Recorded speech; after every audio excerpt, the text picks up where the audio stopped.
the GINGER project is to make neighborhoods renovation action easy by bringing together community members, locality authors and experts to work as a team.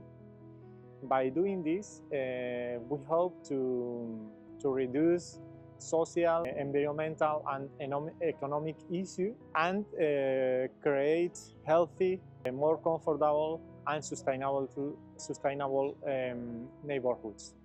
We will believe that this approach make substantial difference in people's lives in terms of give them a strong voice in decision making, in sustainable practices, and improve their quality life.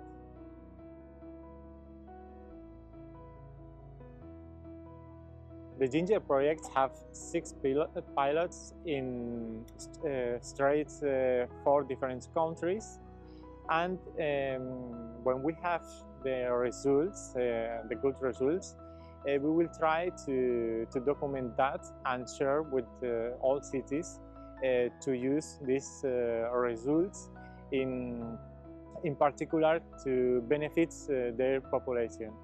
So in this way, other great results of the GINGER project is the GNF. As we know, this term is about the Green Neighborhood Facilitator. So we are sure that these results used by the cities, they will be a great news and facilitate a sustainable regeneration of the cities.